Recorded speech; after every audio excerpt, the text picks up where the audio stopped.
Хөдөлгөөн хорихгүй, аюулгүй.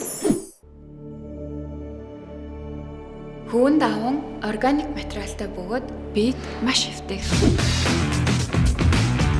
Өнөөдөр ч тасглаа үнэхээр тухтай хэлээ шүү.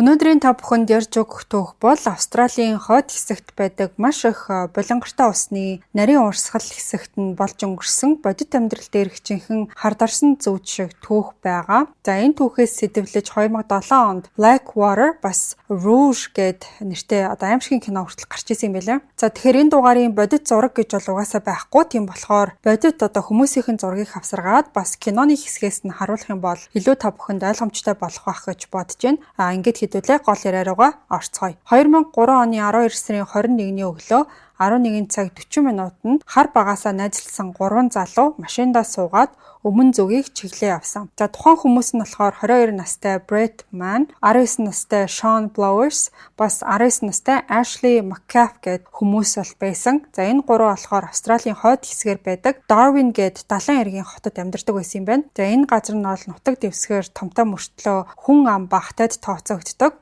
За бүс нутгаар нь бол нийт 250 мянга гаруй хүн тухайн үед бол амьдардаг байсан юм байна. Тэгэхээр яагаад ийм сэрэг хүн амтай вэ гэхээр дэд бүтэц муутай бас аюултай байгальтай гэж тооцогддог юм байна. Жилийн туршил аагам халуун тэгснээ цагаагаар нь юусоо тогтворгүй энэ бүс нутгийн бүх ан амьтад чамайг бас бие биенээ алхад бэлэн байдаг гэсэн хил зүг хүртэл байдаг юм байна. Гэхдээ саяын дурддагдсан Brett, Sean, Ashley гэд 3 залуу энэ газар нутагт өссөн болохоор орчны аюултай байдалд бараг дассан гэж хэлж болно.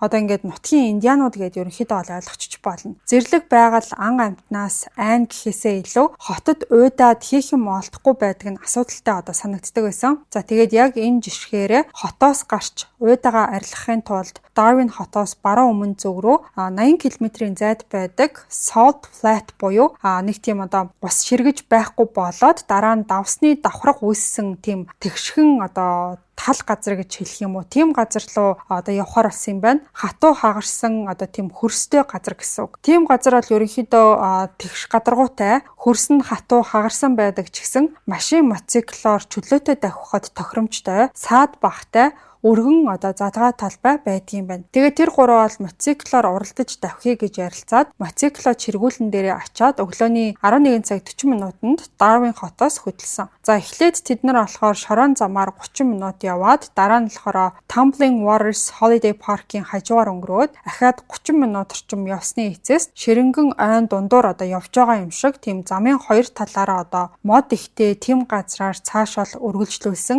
За ерөнхийдөө хүрэх гэж байгаа газар нь ойртчихсэн гэсэн үг. За тэд нар бол Phoenix гээд гол руу нэлээд төхөөд очсон байсан. За энэ Phoenix гэдэг нэртэй гол нь бол том гол энэ төр ерөөсөө биш. Нийт урт нь 80 км орчим. Зүүнээс баруун тишээгээ урсдаг. За онцлог нь гэх юм бол маш их тийм давсархаг юм байна.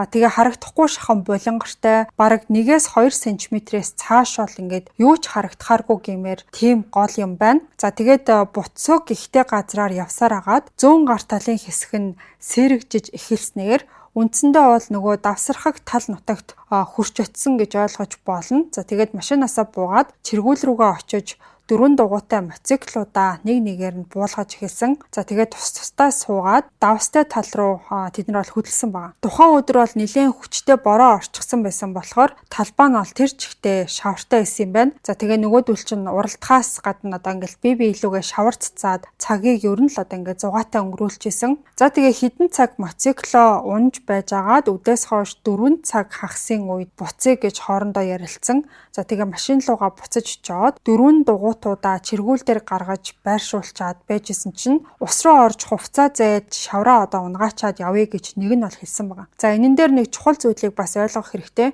Яг энэ газар нутагт хүмүүсийн аль болох зайлс хийдэг юм нь болохоор ус юм байна. тэмдгийн хүмүүсийн хувьд усанд сэлэхэд аюултай гэсэн тэмдэглэгээ энд тэндгүү байхгүй ч гэсэн аль ус руу ч орлоо гэсэн чамайг алах ямар нэг амьтан нуугдж байгаа гэж үздэг байсан юм байна. Энэ нь зүгээр нэг яриа биш, бодит амьдрал дээр хүмүүсийн баримталдаг нэг төрлийн анхааруулга байсан. Тэгэхээр тэр гурийн очиж хувцаа зайлах гэдсэн Феникс гол нь усанд сэлэхэд аюулгүй бүс биш байсан болохоор очихгүй байх ёстой газар байсан гэсэн үг. Тэгээ ерөнхийд нь болохоор энэ гурав мэддэг угаасаа нутгийн индианууд байсан болохоор багаасаа ийм ширүүн нөхцөлд бараг дасаад дүжирсэн. Тэрнээс гадна давстай талбаараа урд нь олон удаа иржсэн.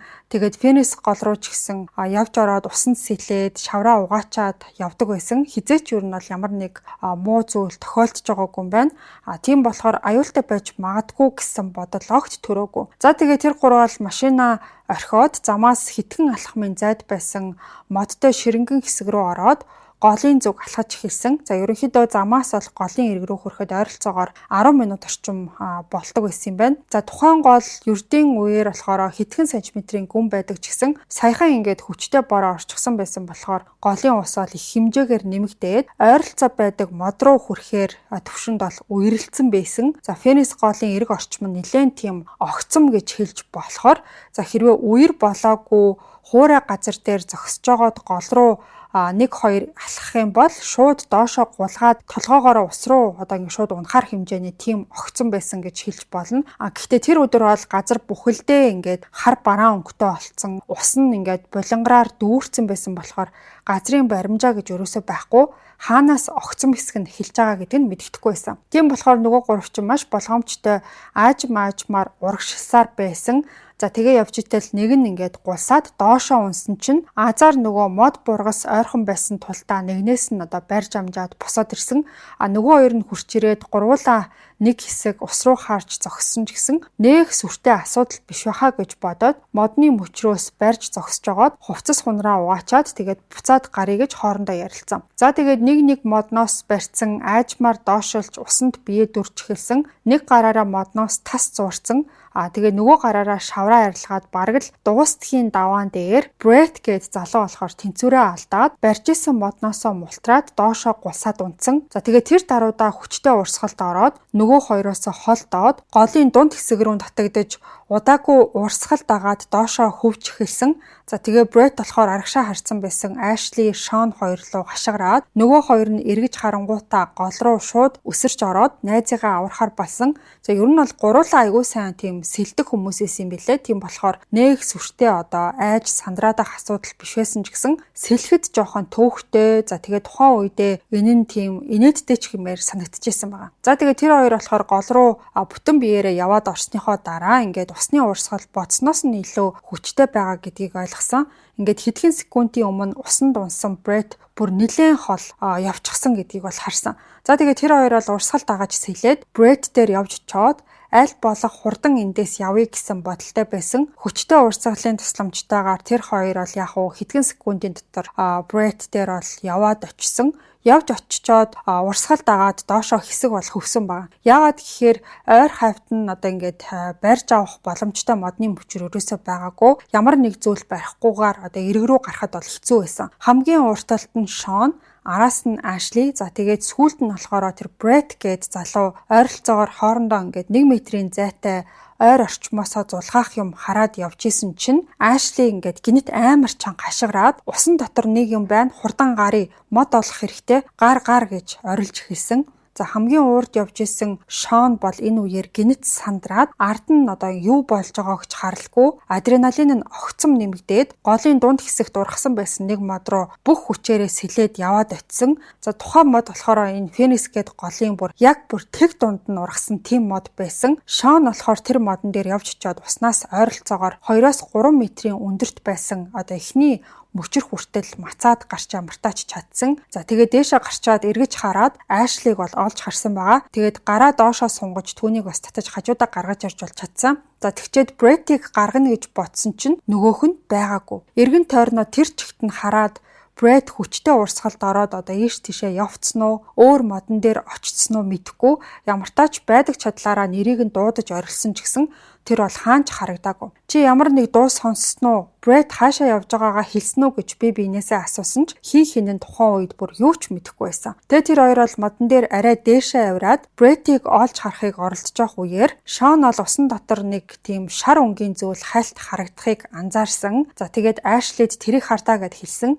За тэгээд анзаараад харж исэн чинь тухайн шар зүйл усны гадаргуу руу аажмаар дээшилж байгаа харагдсан. За ус нь угаасаа маш тийм булангартай болохоор гадаргуу дээр гарч ирэхээс нааш юу гэдгийг нь ялгаж харах боломжгүй байсан. Тэгээд тухайн зүйлийг анхааралтай хараад байж байтал уснаас гарч ирэх үеэр нь Брэд байсан гэдгийг ойлгосон. За Брэд болохоор шар өнгийн тийм цамц одоо өмссөн байсан юм билээ. За гэхдээ харамсалтай нь Брэд болохоор 4 м орчим урттай давстаа усны материйн аман дотор нь байсан. За тэр бол нүрээрээ доош харсан байдалтай биеийнх нь ингээд зүүн тал материйн аманд хавчуулагдсан. Огт хөдөлгөөнгүй болцсон байсан. Нөгөө хоёр мэдээж харангуйтаа бүр шоконд орсон, айсандаа бүр ингээд хөшөж гацаад зүгээр л тэр нэг усанд байгаа аимшигтай амтналуу харж найзыг нь усан дотор барьчихсан гэдгийг харахаас өөр бол ингээд юу ч хийж чадаагүй. 2 минутын турш тэр хоёр бүр юу ч ярьж чадахгүй зүгээр л матарны зүг рүү ширтээд юу болохыг хүлээсэн байдалтай байсан. За ингээд хүч мөхөс болохоор өөр угаасаа яалтай байлаа. За тэгж байжгаад нөгөө матар бол доошоо шумбаад булангартай ус руу Брэдийг аваад тэр чигтээ алга болсон. Ashley Шон хоёр айснаасаа болоод ямар ч реакц гаргаж чадаагүй. Хитрхи их айсан болохоор шууд л амьд үлдэх горимлуугаар шилжсэн байдалтай болсон. Хоёр биетэйгээ ч юу ч ярихгүй зүгээр л мод руу аль болох хурдан дээшээгээ мацаж эхэлцгээсэн.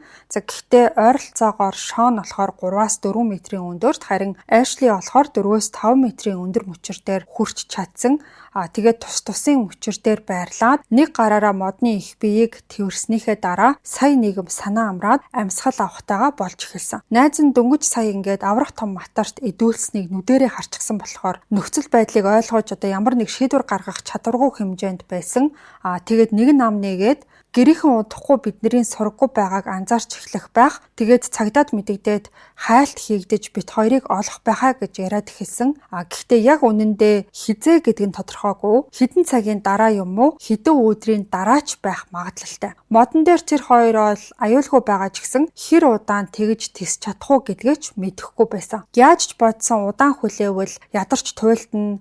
За хоног өнгөрвөл унтах хэрэгтэй болно. Унтжгаад хэрвээ унчих юм бол аврах том матарт ус руу орно гэд ер нь энэ бүхий яаж ингэж төгсхийг бол огт таамаглах боломжгүй тийм аимшигтай байсан. Тэгээ би биенээ тайвшруулахыг хичээж бүх зүйл зүгээр болно.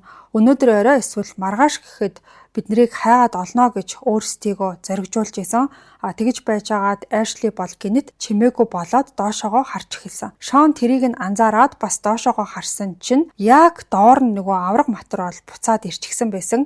За энэ удаад Брэд бол харамсалтай байгаагүй, хаана байгаа нь ч мэдэгдэхгүй зүгээр л сургаггүй алга болсон байсан. Давстаа усны матрууд нь дэлхийд дээрх ер нь бол хамгийн төрөмгийн, хамгийн аюултай матруудын нэг гэж тооцогддог. За боломжтой гарах юм бол хүнийг итвэхтэй ангуучилдаг цөөн хідэн одоо матрийн зүйл анги гэж тооцогддог юм байна. За Шон, Ashley хоёр бол биедээ ямар ч хамгаалалт байхгүй, зүгээр л уснаас баг зэрэг зайтай матар хүрхээргүй хэмжээнд л байж исэн. Тэр хоёр доошоо хараад, матар дээшээ хараад ер нь бол ингээд авраг матар тэр хоёрыг доошоо буухыг ингээд буухаар нь этгээд хүлээж байгаа гэдэг нь бол тодорхой байсан. Тиймээс модны эргэн тойронд байнга тэр бол байрлалаа сольж тойрч эргэлдэж эхэлсэн. За тухайн матар зөвхөн толгойнхоо дээд хэсгийг уснаас гаргаад тэр хоёр руу харж исэн. Тэгээд хэсэг хугацааны дараа залхаад явчаасаа гээд дотроо нөгөө хоёр маань бол залбирсаар байсан. Ингээд хэдэн цагийн дараа нар жаргахын өмнө авраг матар бол үнэхээр залхсан уу яасан ус руу доошоо шумбаад алга болсон. Тэгээд удаагүй доод мөчөр дээр байсан Шон уснаас ойр байхыг хүсээгүй болохоор Ashley-гийн байгаа мөчрлөө дээшээ авирахаар шийдээд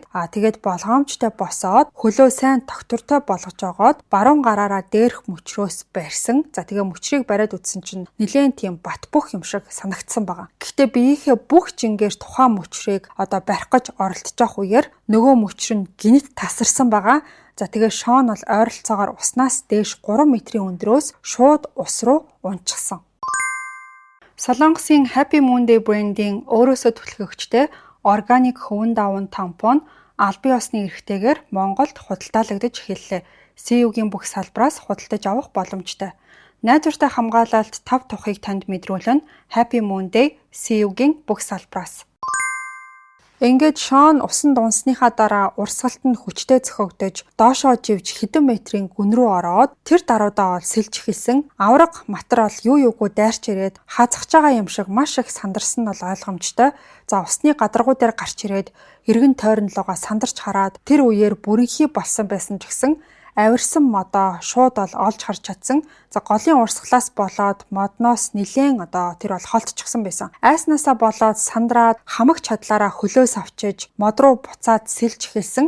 Гэхдээ ингэж хөлөө хүчтэй савах тусам авраг матарны анхаарлыг татж байгаа гэдгийг тэр бол мэдчихсэн. Гэхдээ өөр үнэхээр энэ хүнд хийж чадах зүйл байгаагүй, өөр байдлаар аюулгүй мод руугаа очих боломж байгаагүй. Ингээд үлдсэн бүх хүчээ дайчилж сэлсээр агаад найзынхаа байгаа модноос нэг үнцийг шүүрч авч бол чадсан. Тэгчээд биеийнхээ доод хэсгийг усанд байлгасан хിവэрэ бүх хүчээрээ өөрийгөө татаад модны их бие рүү ойртож исэн. Бараг секунд тутамд матар ингээд миний хөлнөөс хазаад доош нь татна гэж бол тэр дотроо бодож исэн. Ингээд эцэстээ азар бүх биеэ уснаас гаргаж мод руу авирч урдны байсан мөчөр дээрээ мацаж гарч чадсан. Дараа нь Эшли түүнд туслаад илүү өндөр мөчөр рүү Шон гарсан. Шон Эшлигийн хажууд суугаад арай хийж эцэст нь нэг юм аюулгүй болсныхоо дараахан доошоо харсан чинь модноос хоолгүй яг Шоны унсан хэсгийн тэр хаваар авраг матар ахаад хүрээд ирчихсэн. Яг доор нь байрлаж байгаа гэдгийг бол олж харсан. За тэгэхээр Шон бол маш азтай ингээд амжаад мод руу авирч чадсан гэсэн үг. За тэр мөчөөс хойш 10-аас 15 минутын дараа нар жаргаж орчин бол тэр чигтээ тас харанхуй болсон. За тухайн хэсэгт ямар ч гэрэл цахилгаан энэ байхгүй, ойр орчимд нь хот барилга энэ байхгүй болохоор таг харанхуй шахуу гэдээ ойлгочих болно. Доор байгаа матрыг бас харж чадахгүй ч гэсэн тэндээ ямар тач байсаар байгаа гэдгийг бол мэдчихсэн. За хаяа матар байрлалаа сольж байгаа чимээ сонсогдчихсэн. Бас харанхуй болоод Шон, Эшли хоёр бол бие биенээ ч гэсэн харж чадхааргүй хэмжээнд болсон болохоор бие биенийгээ тэврээд зууралцсан байдалтай сууж исэн. Хин нэг нь жоохон л хөдлөх юм бол чи хөдлөөд ийн гэдгийг нь хэлээд унтахгүй байхыг сануулж модноосоо унахгүй байхыг хичээж исэн. Ингээд ийм байдалтай хэдэн цаг бол өнгөрсөн. Орчин бол үндсэндээ нам гүн байгаа ч гэсэн усны урсгал бас матарны нааш цааш сэлж байгаа чимээ сонсогдчихсэн. За тэгээ байж итэл шүн дундаас эхлээд маш хүчтэй аадар бороо орж эхэлсэн. Борооны туслууд голын усан дээр цохигдоод айгүй тийм чанга дуу гаргаж исэн болохоор авраг матарны дуу чимээ сонсох ерөөсө боломжгүй болсон юм байна. Тэгэхээр доор байгаа үгүйг нь ч гэсэн мэдэх аргагүй болсон. Гэхдээ аянга цахих болгонд орчин нь бол хэсэг хугацаанд гэрэлтээд тэр үеэр нь доошоо ус руу харахаар нөгөө матарчин модны доор байсаар л байсан. Ингэж хэдэн цагийн турш тасралтгүй ширүүн бороо орсны дараа голын усны төвшин нэмэгдээд матар үсрээд дээшээ хүрэх хэмжээнд ойртож магадгүй гэж тэр хоёр бол айж эхэлсэн байгаа. Тэгээ мэдээж хөлөө аль болох дээшлүүлээд биеэ хумаад хоёр биенээ бас модны мөчрийг чанга тэрч суусаар байсан. За дараагийн хэдэн цагийн туршид тэр хоёр бол зүгээр л энэ шүнийг амьд давчих юмсан гэсэн тийм бодолтой өнгөрөөсөн. Маргааш нь болж нар мандах үеэр тэдний хамгийн түрүүн анзаарсан зүйл нь юу байсан гэхээр нөгөө матар бас л модны оролт нуугдсан. Тэр хоёрыг хизээ нэг бууж ирэх болоо гэд хүлээгээд байж байгаа янзтай харагдчихсан. За голын төвшин бол нэлээд нэмэгдсэн гэдгийг ч гэсэн тэр хоёр бол харсан байгаа. Хэрвээ удахгүй тэднийг хин нэгэн ирээд аврахгүй бол ахаад нэг удаа хүчтэй бороо орхол юм бол матар тэр хоёрт хүрэх хэмжээ улам бүр ойртож магадгүй байсан. За мэдээж хоёр залуу бол маш их даарцсан, хүчгүй болцсон, туйлдаж ядарсан байсан.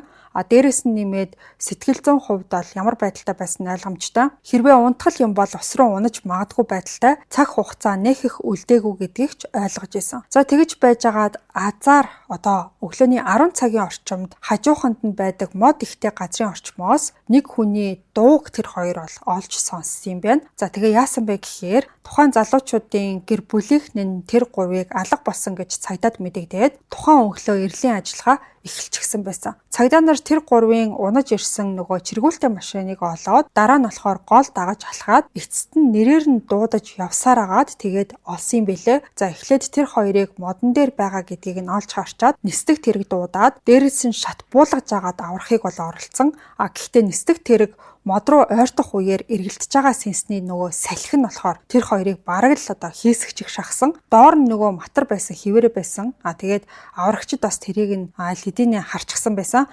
Тийм болохоор нисдэг тэрэгний аврах ажиллагааг зогсоохоос өөр аргагүй болсон ч гэсэн угаасаа маш чанга дуу чимээтэй байсан болохоор авраг матрыг айлгаад нөгөөх нь ашгүй холдоод яваад өгсөн. Ингээд нисдэг тэрэг явсны дараа завь авчраад яг модны доор байрлуулж Шон Эшли хоёрыг аюулгүй тэндээс гаргаж авч чадсан юм байна. За тэгээд тэр хоёрыг гэмлэг рүү шууд хүргээд бие махбодын хувьд бол ноцтой гэмтэлгүй гэж тогтоосон ч гэсэн сэтгэл зүйн хувьд бол маш хүчтэй цочролд орсон байсан. Аимшигтай байдлаар амнасаа алдсан Бреттийн хувьд болохоор хууль сахиулагчид Финес Голд маш өргөн хүрээний хайлт хийсэн ч гэсэн бие цогцос, хувцас ямар ч одоо эд зүйл нь огт олдоогүй юм байлаа. Бас түүнийг хөнөөсөн матрыг бол хизээч олж чадаагүй юм байна. За ингээд ийм нэг төгшүүртэй эвгүй болсон явдал байна. Зэрлэг ан амьтны аюул дээр нэмээд гол усны үерийн аюул гэдэг зүйл хэлж ирдэггүй, хийсч ирдэг болохоор хизээч болгоомж илүүдэхгүй гэдгийг энэ түүх харуулсан болов уу гэж бодлоо. Та бүхэнд ерөнхийдөө иймэрхүү төрлийн босон явдал таалагддаг бол комент хэсэгт улаан өнгийн зүрх хүлдээгээрэй. Өнөөдрийн нэмэлт дугаар та бүхэнд хүрэхэд дэмжлэг үзүүлсэн Солонгосын Happy Moon Day брэнд байлаа. За энэхүү өөрөөсөө түлхэгчтэй органик хөвөн даван тампоныг та CU-гийн бүх салбараас худалдаж авах боломжтой. Дугаараа дуустал нь сонссон нийт сонсогчдод баярлалаа. Хэдүүлээ энэ хагассан өдөр 8 дугаар улирлын хамгийн сүүлийн дугаар буюу 160 дахь подкастаараа эргээд уулзъя.